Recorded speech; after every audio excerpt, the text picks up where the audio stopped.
Let's shift gears and talk about a bit of security now. And now that we have Honorable John Ariko Namoita, Member of Parliament for Turkana South, Mheshimiwa, I'll come to you. What is the issue in your area and what are the local possible solutions when it comes to insecurity matters? Okay, thank you, Trevor.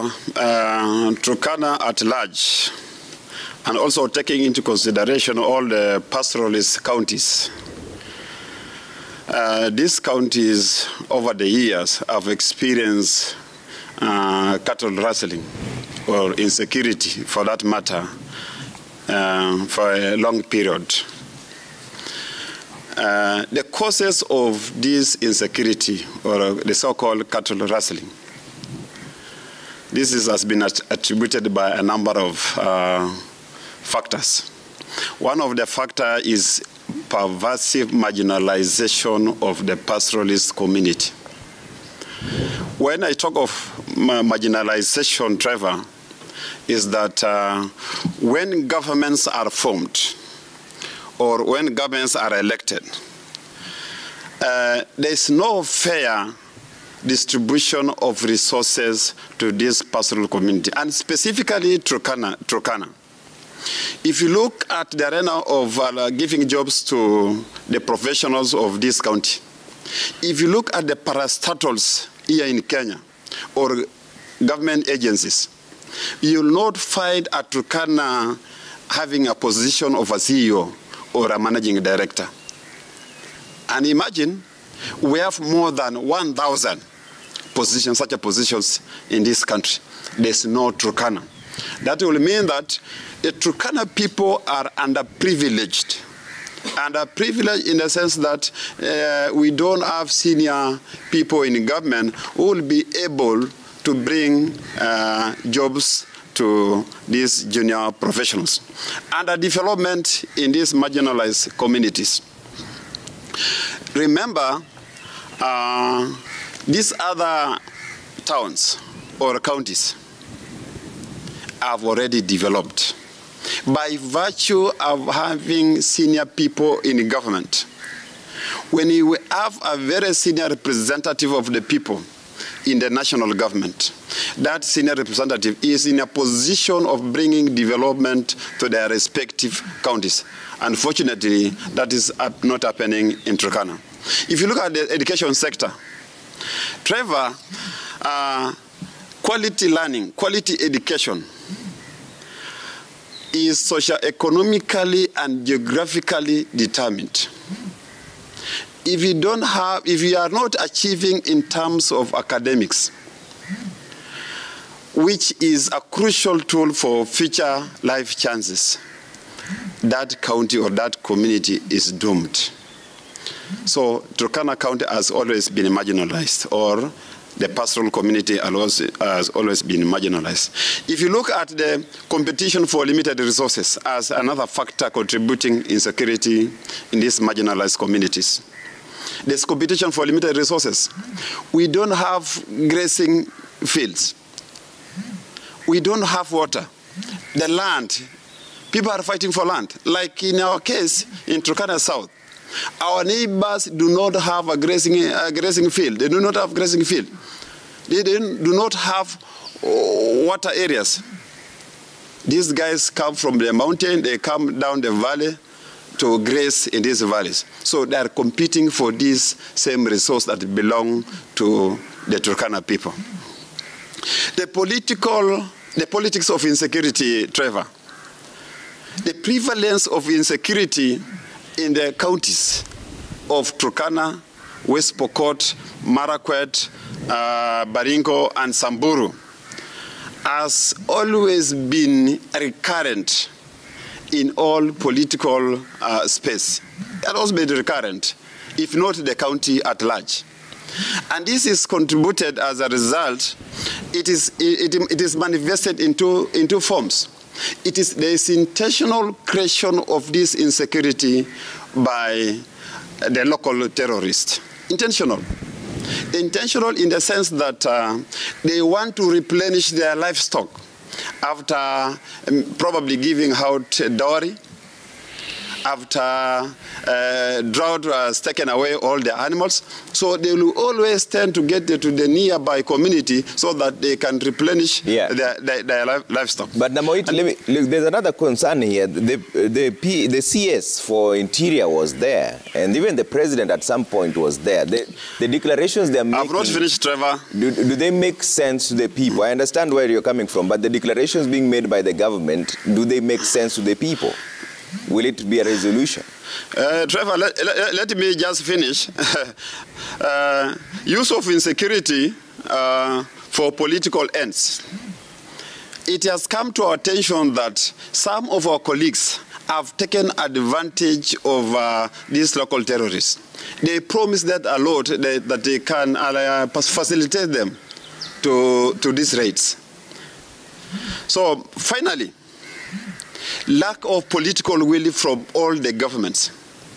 This is something very small for a government. The government that has all the powers, all the tools to get these people. Unfortunately, there is no government will. All the governments that have been in place, they have been just talking, just the way Professor Kidiki is talking. Our president visited my constituency, Nakhale, when he was launching the drought food. He made a very strong statement where he said he was daring the cattle rustlers to repeat the same act. The same day, 2 areas were raided. So these guys are daring. The government must take an action. The president of Kenya has a responsibility to protect the citizens and their property. And that is a constitutional right. Otherwise, as members of the community of Turkana, we will take the government responsible for not providing this security. Because they have been making settlements. They have been visiting us. But when they leave, the same things happen. These guys are motivated. Why? They are motivated that the government is not going to follow them. Imagine the government has structures on the ground. The government has structures. Right from Nyumba Kumi to the village elders of the chief, to the chief themselves, the ECC, ACC, all of them are there. When animals are raided, they go to a particular place where these structures are there. But unfortunately, the government is not following its structures to recover these animals. And that's the problem. So the commitment of the government is not there. Thank you, Trevor. All right. Mudiva, to get your closing remarks on this because we ran out of time very briefly on this. Yeah, very, very quickly. You know, there was a time I think I was following a discussion with the former governor of Turkana, who's now, you know, the State House, I think, Deputy Comptroller. And the issue was that if you look at the region itself, whether you're looking at it with their neighbors, the West Pokot, Baringo, Ethiopia, parts of Ethiopia. Yeah. If you look at one thing that is common that can be said about these skirmishes and insecurity is all about drought. And I think Mheshimiwa is right when he says the government must now take the issue very seriously in terms of finding a solution. And this, I'm talking about water. Because all these communities that are in serious infighting, and I'm glad Mheshimiwa mentioned it, yeah. The one thing that is very common is the drought aspect, the lack of water and the famine that has been there historically. I know there has been a lot of discussions that have gone on in matters dams and things like those. So will that be one of the solutions? Because I know the solutions are, you know, there are so many solutions that need to be put into place. Okay. But key among them, I think, will be that one of water. All right. Okach, 1 minute.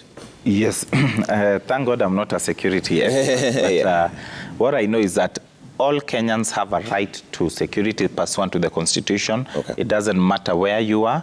And it should not be that you must have a big person for development to come to your area, because the Constitution says each person is equal in front of the law. All right. And even if it is for this area, we've had Nanok, we've had Munyes, big people, but that did not change. Yeah. So that is a fundamental right. Okay. It should be an issue that is put at the front table in terms of government. All right, gentlemen, thank you so much for making time. Honorable Jonah Rico Namoit, Member of Parliament for Turkana South, speaking to us from Mombasa. Gabriel Muduma, political commentator, and Duncan Okach, advocate of the High Court. Asante sana for speaking to us this morning on the State of the Nation.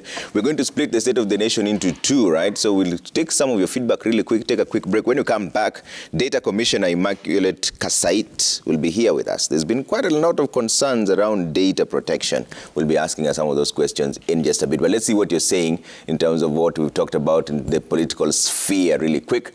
Magwa says our independent institutions, are especially the justice system, is broken and irredeemably compromised to the point that they give results which seems to favor those in power. Rigathi Gachagua is taking advantage because he's in power. Okay?